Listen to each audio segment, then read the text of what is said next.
ओम नमः शिवाय। शिवजी सदा सहाय। ओम नमः शिवाय। गुरुजी सदा सहाय। जय गुरुजी। शुक्राना गुरुजी। शिव पुराण श्री रुद्र संहिता खंड तीसरा पार्वती खंड 54वां अध्याय। पार्वती को पतिव्रत धर्म का उपदेश। ब्रह्मा जी बोले, हे मुनि श्रेष्ठ नारद, जब शैलराज हिमालय और देवी मैना से आज्ञा लेकर भगवान शिव सभी देवताओं और ऋषि मुनियों सहित अन्य देवगणों व शिवगणों को साथ लेकर उस स्थान से बाहर चले गए, तब सप्त ऋषियों ने कहा कि हे शैलराज, अपनी पुत्री को शीघ्र ही भगवान शिव के साथ भेजने की कृपा करें। यह सुनकर हिमालय बहुत व्याकुल हो गए। उन्होंने देवी मैना से पार्वती को भेजने के लिए कहा। देवी मैना ने वैदिक रीति का पालन करते हुए अपनी पुत्री का सुंदर वस्त्रों और आभूषणों से श्रृंगार किया। उस समय मैना ने एक ब्राह्मण पत्नी को बुलाकर पतिव्रत धर्म की शिक्षा देने के लिए कहा। ब्राह्मण पत्नी ने वहां आकर पार्वती को शिक्षा देते हुए कहा, हे पार्वती, इस सुंदर संसार में नारी विशेष पूजनीय मानी जाती है। जो स्त्रियां पतिव्रत का पालन करती हैं वह धन्य हैं। वह दोनों कुल को पवित्र करती हैं। उनके दर्शन मात्र से पाप नष्ट हो जाते हैं।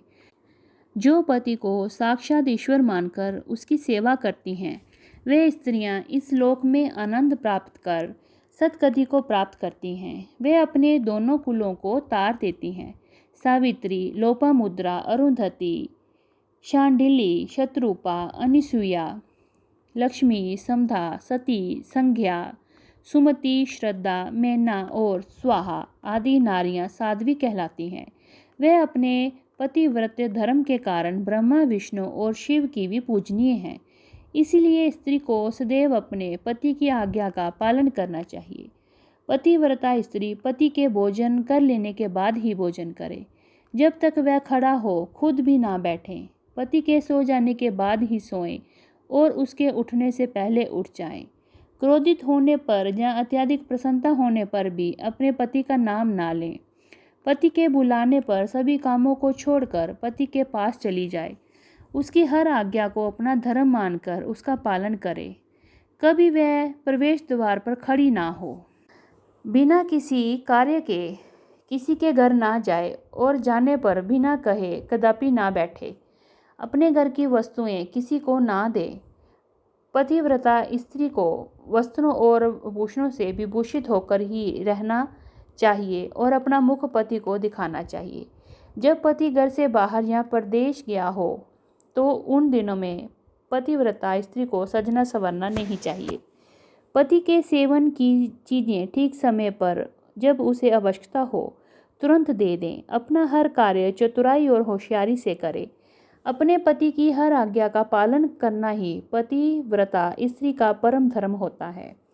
पति की आज्ञा लिए बिना पत्नी को कहीं भी नहीं जाना चाहिए, यहाँ तक कि तीर्थ स्थान जैसे पुण्य स्थानों पर भी नहीं।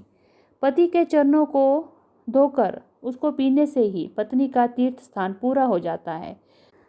पति द्वारा छोड़े गए जूठे भोजन को पत्नी को प्रसाद समझकर खाना चाहिए।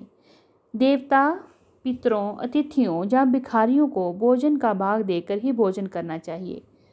व्रत तथा उपवास रखने से पूर्व पति की आज्ञा अवश्य लें, अन्यथा व्रत का पुण्य नहीं मिलता। किसी चीज़ को पाने के लिए अपने पति से झगड़ा कदापि ना करें। सुख से आराम पूर्वक बैठे हुए या सोते हुए पति को कभी भी ना उठाएं। यदि पति किसी बात के कारण दुखी हो, धनहीन हो, बीमार हो या वृद्ध हो गया हो तो उसका परित्याग ना करें। रजस्वला होने पर 3 दिन तक अपने पति के सामने ना जाएं। उसे अपना मुख ना दिखाएं। जब तक स्नान करके शुद्ध ना हो जाएं, तब तक पति से कोई बात ना करें। शुद्ध होकर सर्वप्रथम अपने पति का ही दर्शन करें। उत्तम पतिव्रत का पालन करने वाली स्त्रियों को सुहाग का प्रतीक माने जाने वाली वस्तुएं जैसे सिंदूर, हल्दी, रोली, काजल, चूड़ियाँ, मंगलसूत्र, पायल, बिछुए, नाक का लौंग, कान के कुंडलों को सदैव धारण करना चाहिए। जो स्त्रियां सुहाग की निशानियां मानी जाने वाली इन वस्तुओं को हर वक्त धारण किए रहती हैं, उनके पति की आयु में वृद्धि होती है। पतिव्रता स्त्री को कभी भी शिनाल, कुल्टा आदि भाग्यहीन स्त्रियों के साथ नहीं रहना चाहिए, अर्थात उनसे मित्रता नहीं करनी चाहिए। पति से लड़ने वाली एवं उनसे बैर रखने वाली स्त्री को सहेली ना बनाएं, कभी भी अकेली ना रहें, वस्त्रहीन होकर स्नान ना करें, सदा पति के कहे अनुसार चलें, पति की इच्छा होने पर ही रमन करें, उसकी हर इच्छा को ही अपनी इच्छा समझें, पति के हंसने पर हंसें और दुखी होने पर दुखी हों। पतिव्रता स्त्री के लिए उसका पति ही उसका आराध्य होना चाहिए। ब्रह्मा, विष्णु और शिव से अधिक उसे अपने पति को महत्व देना चाहिए। अपने पति को शिव स्वरूप मानकर उसे पूजना चाहिए। पति के साथ लड़ने वाली स्त्री कुतिया या सियारन के रूप में जन्म लेती है। पति जिस स्थान पर बैठा हो उससे ऊंचे स्थान पर ना बैठें, किसी की भी निंदा ना करें, सबसे मीठे वचन बोलें। पति स्त्री की जिंदगी में सबसे अधिक महत्वपूर्ण होता है, इसीलिए उसका सदैव पूजन करें। नारी को अपने पति को ही देवता, गुरु, तीर्थ, धर्म एवं व्रत समझकर उसकी आराधना करनी चाहिए। पति से कभी दुर्वचन ना कहें। सास, ससुर, जेठ, जेठानी, गुरुओं सहित सभी बड़ों का आदर करें। उनके सामने कभी ऊंचा ना बोले और ना ही हंसें। बाहर से पति के आने पर आदरपूर्वक उनके चरण धोएं। जो मूढ़ बुद्धि नारियां अपने पति को त्याग कर व्यभिचार करती हैं अथवा दुष्ट पुरुषों के सानिध्य में रहती हैं, वह उल्लू का जन्म लेती हैं। पति से ही नारी सदा के लिए अपवित्र हो जाती है। तीर्थ स्नान करने पर भी वह अपवित्र रहती है। जिस घर में पतिव्रता नारी का वास होता है, उसके पति, पिता और माता तीनों के कुल तर जाते हैं। वह सीधे स्वर्गलोक की शोभा बढ़ाते हैं। इसके विपरीत जो स्त्रियों पर पुरुषों की ओर आकर्षित होकर अपने मार्ग से भटक जाती हैं, वह अपने साथ साथ अपने कुल का भी नाश करती हैं। पतिव्रता नारी के स्पर्श होने मात्र से ही वहाँ की भूमि पावन एवं पापों का नाश करने वाली हो जाती है। सूर्य, चंद्रमा तथा वायुदेव भी पतिव्रता हेतु नारी को स्पर्श करते हैं ताकि वह दूसरों को पवित्र कर सकें। पतिव्रता पत्नी ही गृहस्थ आश्रम की नींव है, सुखों का भंडार है, वही धर्म को पाने का एकमात्र रास्ता है और वही परिवार की वंश वेल को आगे बढ़ाने वाली है। भगवान विश्वनाथ में अटूट भक्ति भाव रखने वाले शिव भक्तों को ही पतिव्रता नारियों की प्राप्ति होती है। पत्नी से ही पति का अस्तित्व होता है। एक दूसरे के बिना दोनों का कोई अस्तित्व नहीं रह जाता। पत्नी के बिना पति देव यज्ञ, पितृयज्ञ एवं अतिथि यज्ञ आदि कोई भी यज्ञ अकेले संपन्न नहीं कर सकता। पतिव्रता नारियों को पवित्र पावनी गंगा के समान पवित्र माना जाता है। उसके दर्शनों से ही सब कुछ पवित्र हो जाता है। पति पत्नी का संबंध अटूट है। पति प्रणव है और पत्नी वेद की ऋचा। एक तप है तो एक क्षमा। पत्नी द्वारा किए अच्छे कर्मों का फल है पति। हे गिरिजानंदिनी, शास्त्रों में पतिव्रता नारियों को 4 प्रकार में बताया गया है: उत्तमा, मध्यमा, निकृष्टा और अति निकृष्टा। ये पतिव्रता स्त्रियों के भेद हैं। जो स्त्रियां स्वप्न में भी सिर्फ अपने पति का ही स्मरण करती हैं, ऐसी स्त्रियां उत्तमा पतिव्रता कहलाती हैं। जो स्त्रियां प्रत्येक पुरुष को पिता, भाई या पुत्र के रूप में देखती हैं, वह मध्यमा पतिव्रता कहलाती हैं। जिसके मन में धर्म और लोक राज का वे रहता है और इस कारण वह सदैव धर्म का पालन करती हैं, वह निकृष्टा पतिव्रता कहलाती हैं। जो स्त्री अपने पति के डर से या कुल के बदनाम होने के डर से व्यभिचार से दूर रहती हैं, वे स्त्री अति निकृष्टा पतिव्रता कहलाती हैं। ये चारों प्रकार की पतिव्रता स्त्रियां पावन, पवित्र एवं समस्त पापों का नाश करने वाली कही जाती हैं।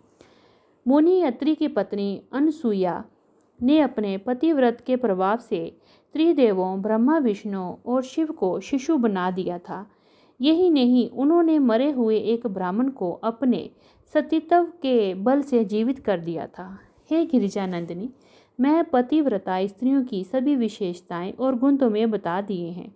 अब आप इसी के अनुरूप ही आचरण किया करें। अपने पति की हर आज्ञा को सर्वोपरि मानकर उसका पालन करें। पति को खुश रखने से ही सभी मनोवांछित फलों की प्राप्ति होती है। आप तो जगदम्बा का रूप हैं और आपके पति तो साक्षात भगवान शिव हैं। आपको ये सब बताकर कोई लाभ नहीं, क्योंकि आप तो ये सब जानती ही हैं और इसका उत्तम पालन भी करेंगी। आपको विषय में तो सोचकर ही स्त्रियां पवित्र एवं पतिव्रत धर्म का पालन करने वाली हो जाती हैं। इसीलिए मुझे अधिक कुछ कहने की और आवश्यकता नहीं है। मुझे विश्वास है कि आप उत्तम पतिव्रत धर्म का पालन करके संसार की अन्य स्त्रियों के समक्ष उदाहरण प्रस्तुत करेंगी। ऐसा कहकर वे ब्राह्मण पत्नी चुप हो गई। उनसे पतिव्रत धर्म का उपदेश सुनकर देवी पार्वती ने बहुत हर्ष का अनुभव किया। उन्होंने दोनों हाथ जोड़कर ब्राह्मण पत्नी को नमस्कार किया तथा उत्तम धर्म के विषय में ज्ञान देने के लिए उनका धन्यवाद दिया। देवी पार्वती ने अपने आचरण से सभी उपस्थित परिजनों को शिक्षा दी कि भले ही कोई कितना भी जानकार क्यों ना हो, उसे अपनी परंपराओं का आदरपूर्वक पालन करना चाहिए। जो अहंकार के कारण लोक धर्म का परित्याग करता है, उसका अपयश होता है तथा वह अपनी संतानों को पथभ्रष्ट करता है।